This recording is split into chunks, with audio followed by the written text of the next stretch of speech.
feel like Gordon Bombay would have taken his career to even further heights. Everything's flashy, everything's cocaine, everything's Fun. Open wide for some soccer. I don't care what you think about what your personal thoughts are at home. I care that you hate the Cowboys. Call this college rule. Welcome back, everybody, to the Sports Experience Podcast. Dom and Chris here, and we're back after a little hiatus. Yeah, we took a little break. One of us went to Italy. Everybody was probably thinking it was Dom. No, Nope. It was me. Even though Dom's just full Italian, I had to step on his game. I went to Minneapolis and did some book shows out there and had a really good time. But one of these days I'll make it back to the home country. Got to, man. It was so beautiful. Limoncello and vino. Oh, my God. The whole time. I'm just saying. All right. Who we got today, Chris? We got a couple of really good episodes. That's right. We're going to talk about Tony Hawk, pretty much the iconic skateboarder throughout 80s, 90s, 2000s. I mean, he is pretty much the face of skateboarding. It's like Rodney Mullen 2.0, but like takes it to a popularity level that is still, monumental today. Well, I feel like he did a lot of what Rodney did, which was invent a million tricks, but then on top of that, he had this popularity spike that nobody saw and nobody really saw coming. So, yeah. Totally. Let's get into it. Let's get into it. Born May 12th, 1968 in San Diego, California, actually Carlsbad, up north of San Diego, to Nancy and Frank Hawk. Had two older sisters and an older brother, Steve. And to say older is a bit of an understatement. Yeah. Steve was the closest, and I think they said he was 13 years older. So Crazy. Tony was that one that slipped past the goalie. that's literally what his parents used to say all the time, that Tony was their little mistake. So just saying. A very lucrative mistake, as we'll get into later. Well, luckily, his brother was older and surfing and skating and had an extra skateboard laying around. Yeah, and that was kind of a big thing for Tony as far as his growing up, because his older brother Steve said, hey, why don't you do this? Yep. And Tony had tried other sports growing up, but never really kind of was able to fit in or master them due to kind of mental issues, I would say. Yeah, well, he said he was always just like slightly smaller than the rest of the kids. Gangly.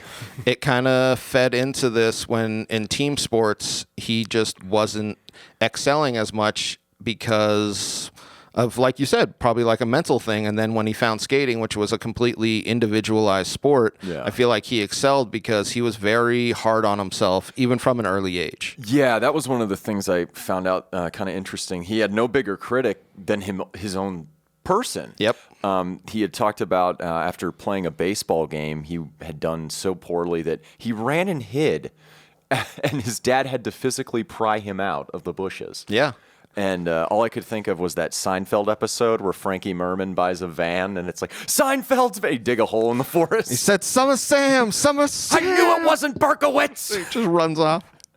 But yes, he was so hyper-focused, and this is what I feel like will come into later with learning tricks, is he won't let himself fail, especially if he can see that goal line. Yeah, I don't want to say it's autistic in a way, but that laser focus. But it's autistic. Yeah. But in an individualized sport like skating, where it's just you and you have to overcome yourself to make sure this stuff happens, it almost fits like a weird glove. Because people, like his parents took him in to see a psychiatrist at his school growing up, and they found out he wasn't like just a hyperactive, just like hard on himself kid. He was a genius. He had like an IQ of 144 as a child. Yeah, I thought it was interesting. They took him to see the psychiatrist, and he said he left early because he felt like the psychiatrist had something against him.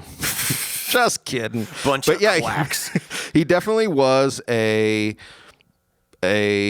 almost like a prodigy in this, where if he focused in on something, it was going to get his full attention, and he was going to get better at it. So yeah, and skating provided that avenue, and since it was kind of, it had been going on for decades prior, but the entire scene was his oyster to invent and be creative and become the person that he is. Yeah, I think one of the stories that when his older brother, Steve, really recognized that like this was something was he went to pick him up for dinner. He came home from college, and he was doing a rock and roll. So you'd go up and like hit your board and then come back in, and he couldn't get it. And Steve said, like, literally Tony wasn't even paying attention to him being like, hey, we got to go. Like, he was in his own world until he got it. And he said that for years he would see this when he would finally land a trick. It wasn't like, oh yeah, like excitement. It was almost like relief. Yeah. Where it was like, oh, okay, I can do that. Oh, thank God I can eat tonight. Yes, Not because my seriously. parents won't provide me food, but I don't deserve it. Yeah, no, like we said, he was his hardest critic. And even through when he was so small that he could barely do anything, like he still was trying these harder tricks. Yeah, it's almost a mentality that's shared with people like Lenny Dykstra or serial murderers. I feel like the Lenny Dykstra one is probably one of the better ones where he wasn't the naturally the best. Like people weren't looking at him like, oh my God, you see this kid? People were like, dude, he goes until he makes it or he breaks his teeth out. Like there was a story that I saw that he was in the hospital for like dislocating his shoulder or I forget what he had broken, but the doctor had to pull him aside and be like, are your parents abusing you? Oh my because God. he had so many injuries and he was just like, no, I'm a skateboarder. I have all this, like, I literally have pictures of me. Like it was one of those things where it was like, okay, if this is abuse, we need to know. Blink twice if you're in danger. Exactly. It's just like, we're taking your dad out of the room. So He's like, are your parents abusive? Oh, I wish I just couldn't land this trick yesterday. I'm the one beating myself up. Stop beating yourself. So his home park was Del Mar yeah. in San Diego, and his dad, to his credit, saw the disorganization within skateboarding pretty much at all levels and started this thing called the NSA, the National Skateboard Association, which skaters from late 70s, this punk rock era, hated it. Yeah. Because they didn't want organization. They wanted it to be their thing. Commercialized. They wanted it to be like, a microscopic just type of scene deal. Yeah. They wanted it to be like Metallica in the first album. They were just like, why are you promoting this? It's such a weird thing, but it was that feeling of, why are we legitimizing this? It's already legitimate to us. And it felt like that's where they started to break away from surfing, which all these original guys were like, no, this is our surf when the surf break isn't there. Almost like Tony Alva, like we talked about, right? Yes. Okay. All right. Exactly. Make sure. But he started kind of getting noticed for his skating as he was in high school. He had talked about because he changed high schools 3 times because of moving and things like that. Never really fit in at school, but kind of found solace in skating, because he was kind of just someone laser focused into that. Yep. And this is something that I find so interesting because we were talking about this before the podcast was there are these 2 guys in the 80s where their stories kind of are parallel until they're not. And it's Tony Hawk and Christian Hosoi. Check out the Christian Hosoi episode coming out right after this one. Absolutely. And what I find so interesting was Christian Hosoi was on the Bones Brigade. Yeah. And felt like he wasn't being turned pro early enough, and he quit, which left a spot open for Tony Hawk to join the Bones Brigade. Which is a great opportunity. Which that pretty much cemented him into this because forever he was like, he said he was undersized, he was small, he was skinny, and he almost couldn't do a lot of the stuff that these other guys could do. And then he wasn't strong enough, he had talked about, to do some of the kind of tricks. Yep. Was necessary, just the functional strength, because he was very skinny. And then when Stacy saw his determination, because that's literally what Stacy Peralta said. He was like, I didn't put him on because he was one of the better skaters. I put him on because he would not quit. And I realized like, oh, he has so much room to grow. If he just keeps this attitude up, it will come eventually, once he goes through puberty, once he gets stronger, things like that. And then he, to his credit, because he was so weak, he couldn't get the same aerials that other guys could get. He invented the ollie, and they call it the scoop ollie, out of the vert ramp, which everybody does now. But when Tony did it, originally they said it was cheating because it was a different kind, because it wasn't surf style. He was literally jumping his board out. But if you see this progression, especially with him, where it's like 1980, 81, he's just kind of like going and he's barely coming out. And then out of nowhere, he's like, oh, here's a 5-foot air. And you're just like, whoa. So there was a lot of resentment with skaters from the 70s, early 80s, because they saw this progression. They were like, okay, so I'm never going to be able to do that. Yeah. So like we either say that this guy is cheating and this is bullshit, or we all need to step aside. And what happened was this young group of the Bones Brigade, Christian Hosoi at, Dogtown and all of this, really pushed out an entire generation of pros. To quote the cinematic classic Cool Runnings, "We different. People always afraid of what's different." And that's so what happened. Tony came in with his bobsled. Lance Mountain was running the brakes. Irv Blitzer replaced Stacy. No. Oh, it's so perfect. All right, back on track here, going through Bones Brigade, right? Is that where we're left Yeah, off? we're on Bones Brigade around 81, 82. And actually one of the best quotes from one of the original Dogtown guys was Jay Adams said, there was a point where we thought we had invented everything that the skateboard could do. And then this young group of guys came along and was just like, no. We're going to show you what the skateboard could do. Because from 80 to 85, just like I said with Rodney Mullen, this is the era in which so many tricks, almost all the tricks were invented. Yeah, it's like everybody became a Thomas Edison. It's like, let's see what we can do with this board. But really, outside of the Caballerial and the 540, it was all Tony and Rodney. And they both say this where they were trading off tricks. Like Rodney would do a finger flip on the ground and Tony was like, I could do that on vert. And Tony would do like something on vert and Rodney would be like, I could probably do that on the ground. Like it was so much with them in this era that like literally Christian Hosoi came out and he was just like, yeah, it was like 85. And we all had the realization. It was just like, yeah, my run's made up with like 50% of tricks that Tony Hawk invented. Yeah. So like that's how progressive he was from that era, because he couldn't be the high-flying cool guy. He had to be the technical robot. And a lot of people described when he'd go to these competitions, it was just like robotic. Yep. He'd just go and do all these different tricks and you'd be like, what the hell did I just watch? But that was pretty cool. Yeah. And then on top of that, everybody hated his dad. So Yeah. like during this early 80s, he had so much hatred targeted at him because his dad ran the NSA. People thought he got special treatment even though he didn't.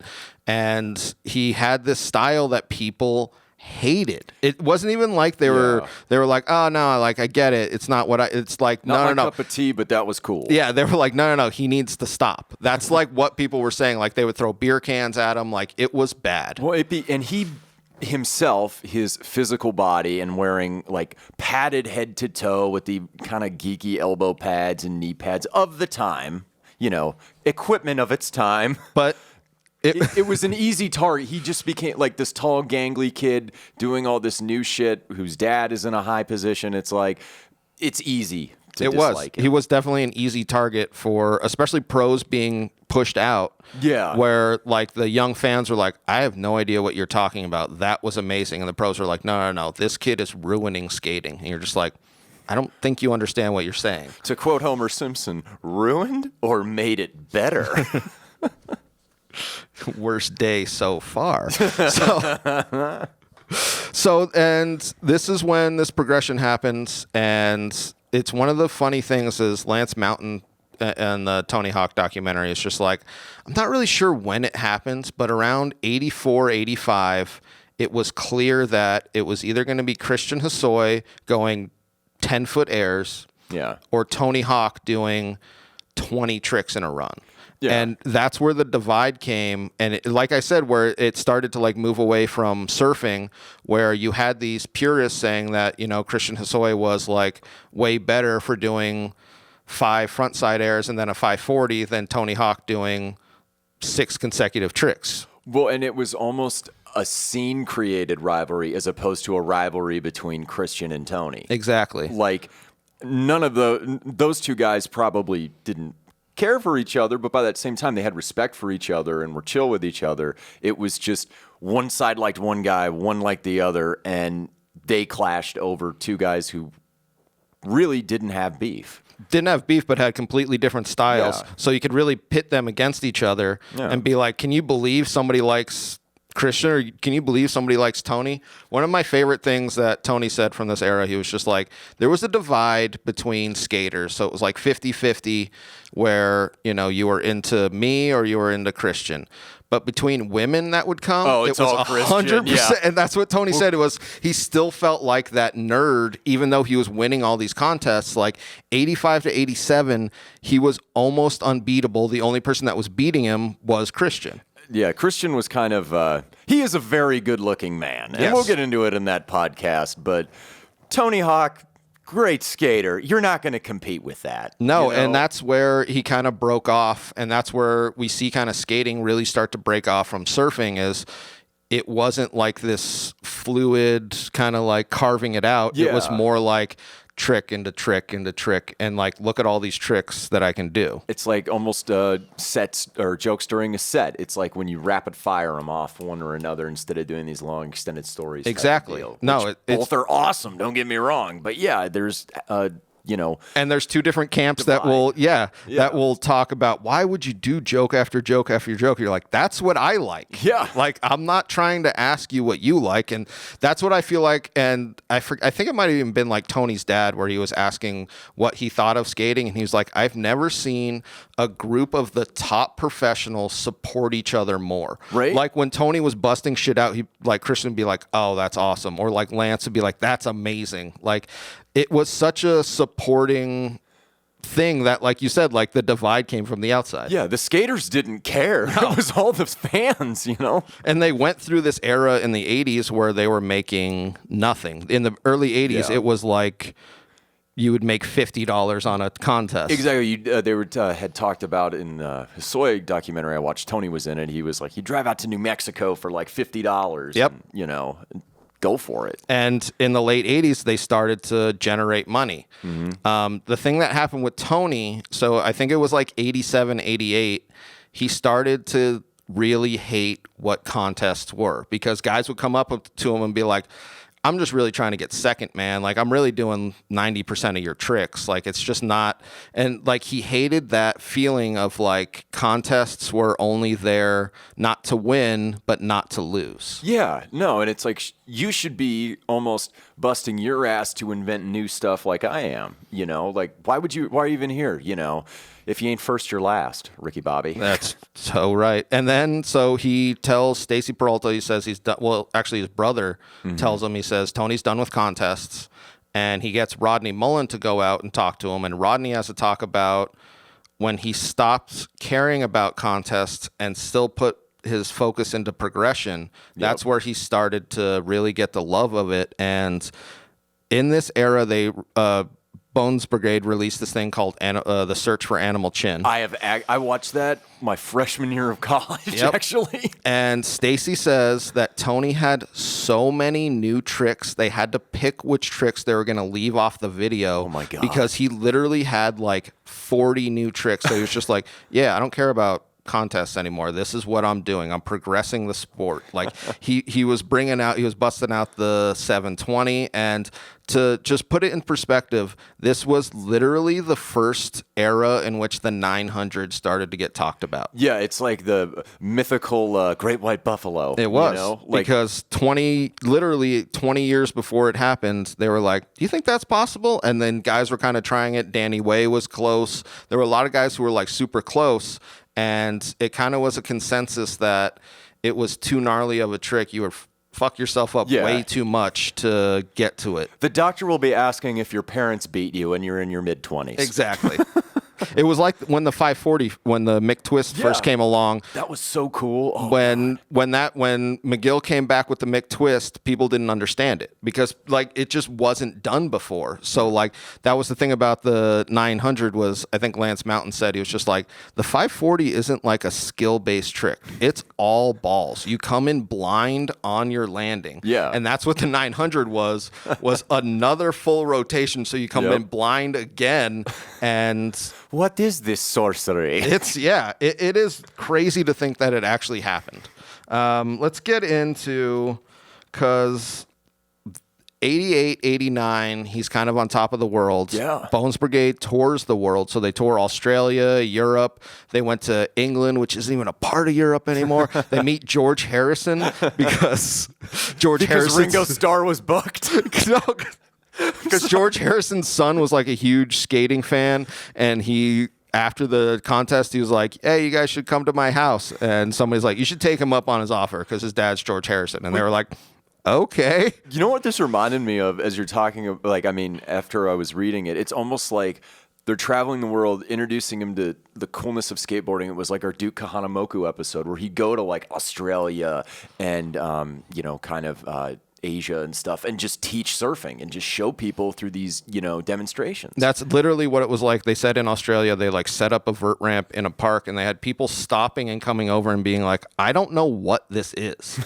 Like it's pre like TV like promoting anything like this. So like literally it would be the first time and guys are ripping out there, So that was the other thing was I feel like it's a lot to do with like comedy in the 80s where when comedy exploded that first time, they just weren't enough good comics to justify it. Yeah. And then when it exploded again, it was like, oh, this is like good comedy. When skating exploded that first time, it was just kind of like, yeah, that's cool. When it came back that second time in the 80s, it was like, oh my God, these guys are ripping. Because it had been like almost dormant and like people hadn't seen outside of kind of the scene those new tricks that were being invented or just the awesomeness of somebody like Hosoi and the creativity of that. Exactly. The beginning of the 80s really was the coasts were the only people that were watching skating. Yeah. Like it was some East Coast and a lot of the Southwest was pretty much it. So then for them to go on this huge world tour, 89, come back and then find out that the bottom falls out of skating. Yeah. It became kind of unpopular, particularly the vert skating. Well, when they came back, Stacy said to Tony, he goes, there's almost no money coming in, so we're going to have to cut everything. You're probably going to be the last person to feel it, but if you talk to Steve Cab, if you talk to Lance, like, they're not making any money on their boards right now. Yeah, because it was like through all the merch, that's what Tony had talked about, and he had said that like every paycheck that kept coming in was just like in half. In half, yep. Yeah. And it's one of those things where we see, like you said, so vert skating on a whole takes a dive. Vert skating dives even more than that, and street skating emerges. Yeah. So he goes, so skating's uncool, and we're doing the uncool thing in this new uncool thing. And it was I've been uncool my entire life, Yep. even in the one cool thing that I did. And that's what he said. He was like, he felt like he had like 3 years of stardom and then it was over. And there was this point in the 90s because everybody went and started doing street skating. And Tony tried it too. He won contests in 92 and 93 and started Birdhouse in 92 because he felt like there was going to be a resurgence in skating. It was going to happen sooner and be smaller. And that's what he felt like. Yeah, and didn't he like take a mortgage out on his house and things like that just to like keep it? Because he was like, I started this business at like the bottom of popularity. Yeah. But he just loved the sport so much. And just to put it in perspective, he had his own company. He didn't even have a pro model on his company because they weren't selling. It would be like opening a comedy club during COVID. And it'd be like opening a comedy club and you being like, yeah, I can't host. I'm just not good enough. Like I can't justify the pay, which it wasn't that he wasn't good enough. It just was his boards would not sell because he was almost looked at as like, his time is over. Yeah, it's like, go home, Grandpa. Yeah, seriously. But he said this throughout doing this street skating thing, he still skated vert. And I believe in 94, he was doing week-long stints at Six Flags for $100 a day. Well, he had talked about doing the street skating because he had tried it and he was like, look, I'm good at this, but I keep getting hurt doing it. It's a different... Yeah, he said he kept wrecking his legs by doing it and his ankles and things like that. Because it's a different kind of vert. Yeah. So you roll your ankles more and more and more. And with the vert, he understood how to fall on his knees, which that's why he had those giant silly pads because he was falling like that since he was 12. So like he had that down. God bless the 80s. Oh, man. It's like those giant football pads from the 70s. Just Those shoulder pads shoulder yuppie pads. women used to wear in the 80s. Yeah.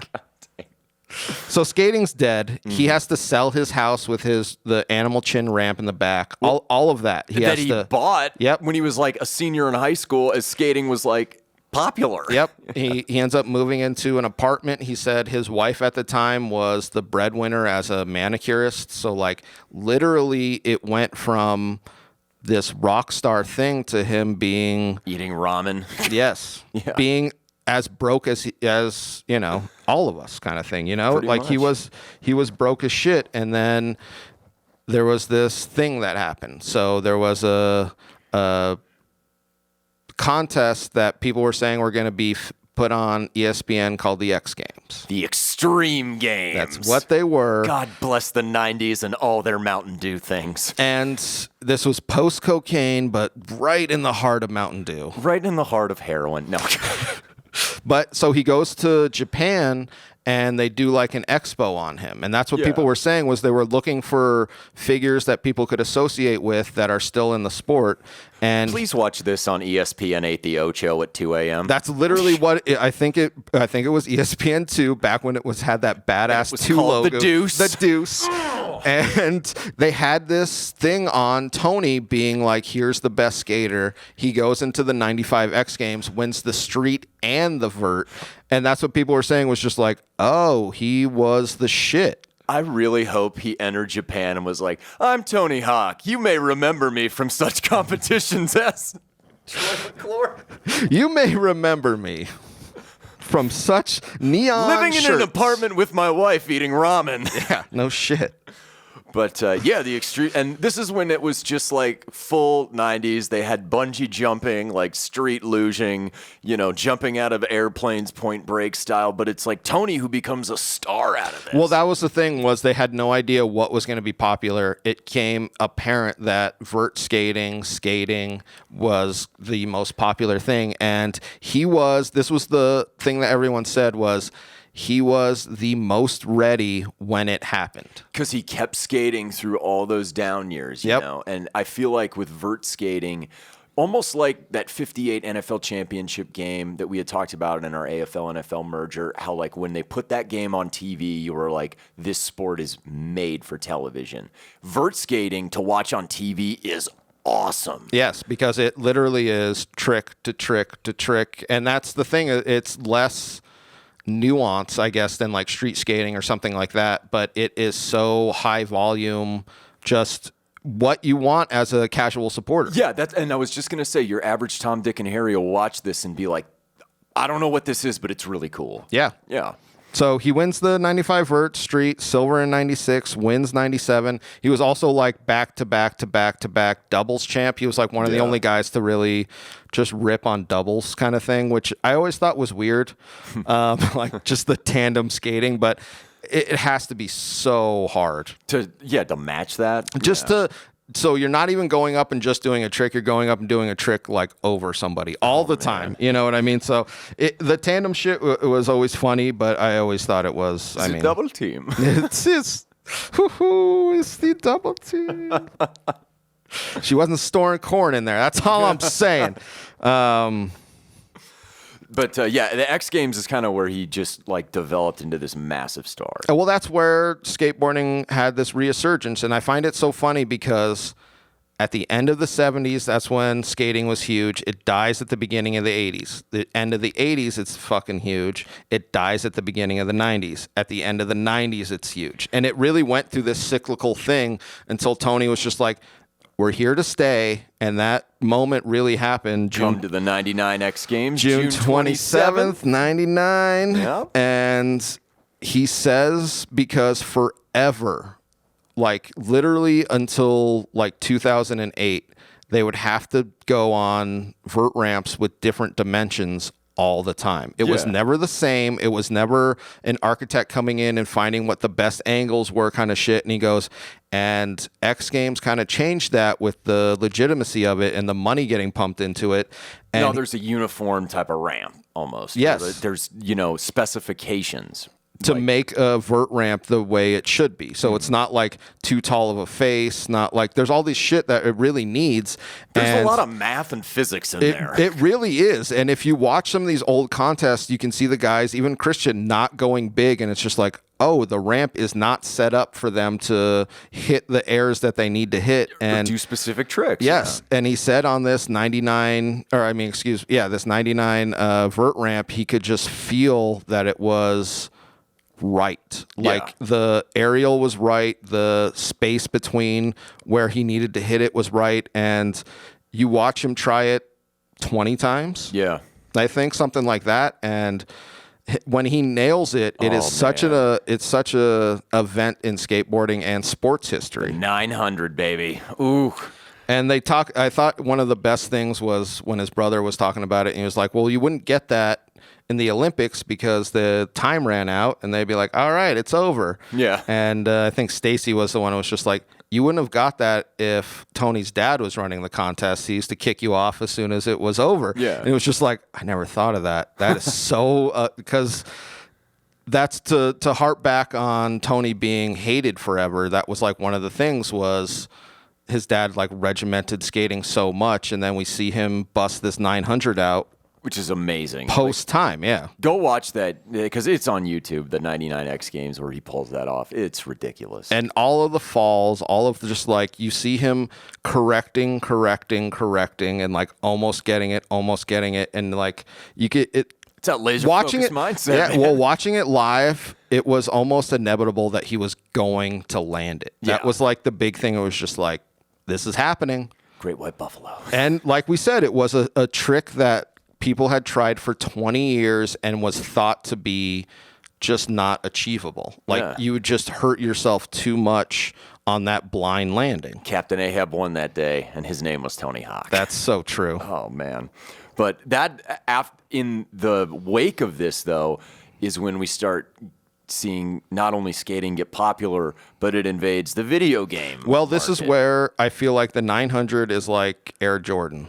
You know what I mean? Like Be Like Mike commercial. It almost changes everything. So to coincide with this, in 99, Activision says, hey, we want to do a Tony Hawk skateboarding game. Mm-hmm. He then, as they're making it, he lands the 900. He calls them, I think a couple days later, he's like, hey, is there any chance we can put the 900 in the video game? And they're like, we're already doing it. You're amazing. You've just made this game. You're going to sell the shit out of this. And that's literally what happens is that game becomes one of the most popular games sold in that era. I think there's 18 installments to this date now. Well, he said when the fourth one came out, the other 3 were still in the top 10 of sales. So the guys from Activision showed up, handed him a check for like $5 million, and they were like, that's what your game did. Yeah. And I mean, it was great because he put other skaters in it too. Yeah. People say that all the time is like he didn't just make it like the Tony Hawk game. He made it like, hey, I like Bob Burnquist. I'm going to skate with Bob Burnquist. And they were talking about skaters who would make it on the game. They were like, yeah, no, that paid for me for like 3 years to live because he divvied out the money in such a way that skaters were making so much off of it that it was such a influx of money that nobody had seen. Well, and not only that, you have kids buying the game and then wanting to go skateboard. Yep. So it increases the popularity even more. I was going to say it increases board sales and increases everything. And that's any merchandise. Yeah. That's when he was on top of the world. So 99, 2000, and then in 2002 he starts the Huck Huck Boom Jam. Yeah. Boom Boom Huck Jam. I knew I got that one wrong. Which was essentially an X Games all rolled into a giant concert. Yeah, which, I mean, skateboarding and music kind of, that works really well. I mean, they would have punk rock. All the music on those video games. They would have punk rock playing while, like, they had skating going and they had motocross. And, like, I think one of the best things was he was able to bring that giant tour back to Six Flags where a decade earlier he was making $100 a day. And I imagine... How you like me now, Six Flags? He probably made $250,000 a day off of those. So, like, it's just one of those where you're just like, that's a nice little circle. Oh, yeah. Just a nice little bow on the end of it. Yep. But he skated competitively in the X till 2003. Yeah. I thought that was pretty cool. Well, I mean, he's old as shit, man. Even then, 45. Yeah. He's still out there, or 35, I believe. Yeah. Which is old in skateboarding. It is. Well, I mean, and we were talking about this, with all the falls he takes, his body is pretty much broken. So even like going into street skating, his ankles are messed up because he was like he was rolling them so many times. He has whiplash. He has like all this, you know what I mean? And even retiring from competition, he still was pushing the envelope of skating. He invented, or not invented, but he was like one of the first guys to do the loop, which was just a full the full-on loop around. Yeah. And if you watch, that's probably the most horrendous crash he ever takes, is he just like, as soon as he goes up, he just flips. Yeah, he just and fall down. Yeah, and cracks. I'm pretty sure he fractured his skull on that one. And there's this point where he keeps going and going and going, and I just don't think he'll ever stop. No, I mean, that's his life. I mean, he made that his life when the second his brother gave him the board, it seems like that's all he ever wanted to do. Yeah. I mean, I'm pretty sure he landed a 900 when he was 45 and said that was his last one. And at age 50, he did 50 tricks for his 50th birthday. So like, I just don't think there's any stopping him in the future. You know? He has a foundation that builds skate parks and revamps skate parks in low-income areas and inner cities, which I think is cool because that's all he wants to do is just spread skating to everyone. Yep. It's called the Skateboard Project, or the Skate Park Project, if you want to look that up. Like, I'm pretty sure he's himself has invested millions, and there's been millions invested into getting skating into just these not rich areas, because that was something that it gives them something to do, something to, focus their mind on. He said that after the 99 X Games, where people were like, hey, come out and we'll pay you to be at our park opening. And it's a dump. And he would show up and they would be mismanaged, they'd be misbuilt, they'd be in like super rich ass areas, just like people being like, yeah, it's a skate park. And he was like, okay, so I need to step in. And I feel like it came a lot from like the guidance that like Stacy Peralta gave him, of being like, you can't just be a skater, you have to like give that extra bit to the sport, which go the extra does. mile to build it for the next generation of skaters who are going to be like taking what you've done and just making it better or more creative. Yep. So that's pretty sweet. Yeah. I think I wouldn't say he's the greatest skater of all time. I would say he's the most influential skater of all time. That's a good way to put it, Chris. Thank you all very much.